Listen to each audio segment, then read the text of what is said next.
Okay, so if you're new or if you're old or whatever else to the Monster Hunter series, here are some backstories for some of the monsters to kind of get you caught up to speed a little bit on the series. This is going to be all the monsters, of course, because we don't have enough time for that, but starting off with one of my favorites, Tobikadachi. They were a flying squirrel, right, with the unfortunate appetite for lizard nuts. Now, you see lizards, they like a very particular type of nut, right?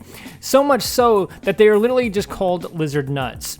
Now, these lizards often pay snakes and vipers to guard their nut stashes from flying squirrels. The squirrels, of course, will usually leave them alone if they see them guarded, but no. On the rare chance that they go far enough away from the nest or wherever they're guarding it at, or the squirrel just wants to take that risk, they will go for it anyway, right? And then the snake will attack. Usually this means the flying squirrel dies, but if lightning strikes at the exact same time on a Tuesday, then the snake and flying squirrel become fused.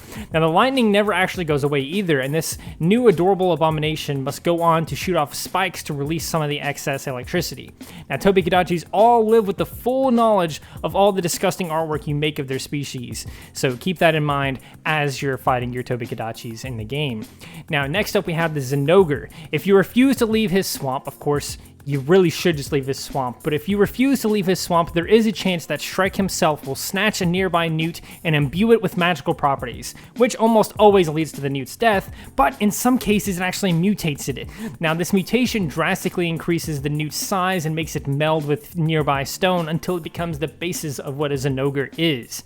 Shortly after, Fulgur bugs and so on will latch onto it, and over the years it will become infused with them, as well as it learns to control them. So it'll learn to control these, and boom, there you go, you got yourself a Zinogre. Now Nergigante is a little bit different. So if you try and kill a baby dragon, it just might try and grasp onto everything around it, every little thing around it, whatever is sharp nearby, if you will, and it will try and stab you with these. If it's successful in doing this, and if they enjoyed it, the baby dragon will collect a lot of these very sharp things. So many sharp things, some of which they actually start stabbing into themselves to create an artificial defense, because almost being eaten alive was so traumatizing that they're afraid of it happening again, even when they are bigger than houses.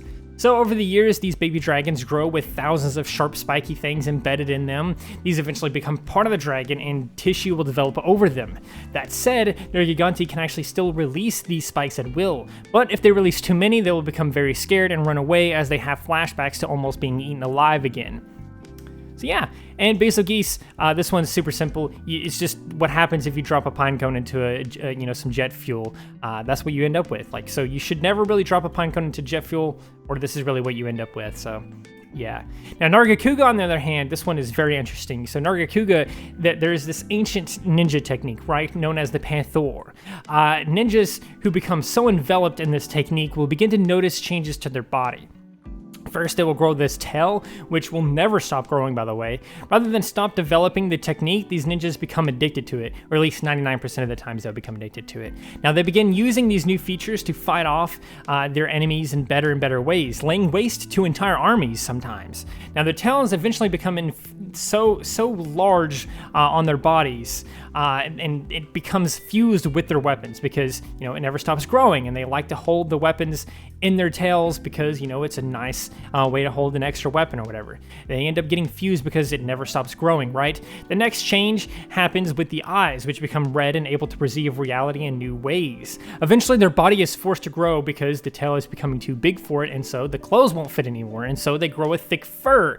Eventually, because they were growing all over so much, their weapons become fused to their arms too, and they have to give up their ninja ways and humanity.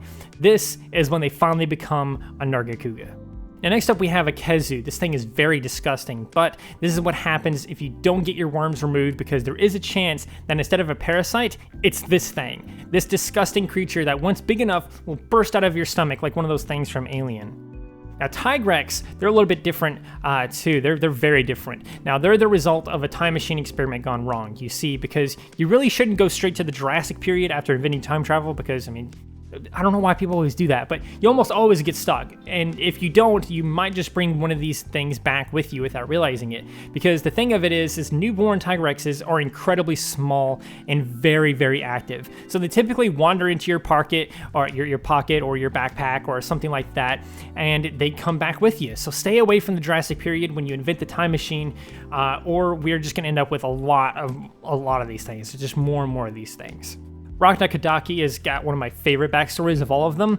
It's basically, it goes like this, right? If that spider escapes after you try and kill it, right? You're gonna see a spider, you're gonna try and kill it, but if it gets away and it escapes from you killing it, it will actually remember that, and it will train and become stronger and stronger. It will raise a family until it's young about you.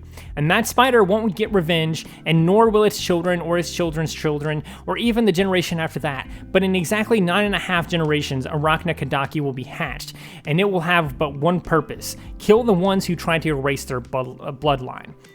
They only grow worse and worse with later generations, eventually becoming the Pyra-Raknakadaki, and who knows what else. Now, the Mitsune, this one is a learning experience, really. So have you ever wondered why artists, they always tell you not to leave your paintbrushes in a cup of water for too long or whatever? Have you ever wondered why, and maybe even gotten a little bit curious at what would happen if you did? Well, don't do it, okay? Because you really shouldn't. Now, heed my warning here, because if you leave your paintbrushes in a cup of water for too long, it will grow sentience and eventually becoming a Mitsune. This creature will be born of filth, yet crave only cleanliness. A tragic display of irony in action, really. Now, if you have so much as a single speck of dirt, this beast will blast you with exploding bubbles and clean the only way it knows how, which is by eliminating the source. Now, this is my absolute favorite of all the backstories here. We got ourselves a Rathalos. Now, for those greedy enough to try and steal a dragon's hoard, they may be surprised to find that the dragon's arms are made of pure gold from the sheer amount of treasure they have carried throughout their lifetimes. And so, if brave, stupid, and greedy enough to somehow get this far, hunters will steal their arms along with whatever other treasures they can carry. While these arms sell for a mighty fortune, it has inadvertently created the Rathalos, a dragon seeking the return of its golden arms. And that's all it wants, is its golden arms back. Now, the same thing is, we get more evidence for this in like the Silver Rathalos and then the Golden Rathian and everything like that. It's literally just what happens if you don't take their arms until after they've become pure gold or pure silver, because that's the ultimate goal of a dragon, is to become part of the treasure itself by collecting so much of it.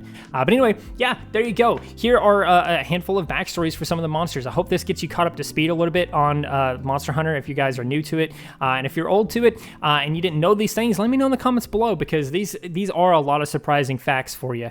So yeah, hope you guys enjoyed this. If you did, please do consider liking, subscribing, sharing, and doing all those wonderful things like that, because when you do wonderful things like that, not only do you get access to wonderful content such as this, but you also get to become wonderful yourself, and I think we all want that. So do those wonderful things, and until next time, stay wonderful.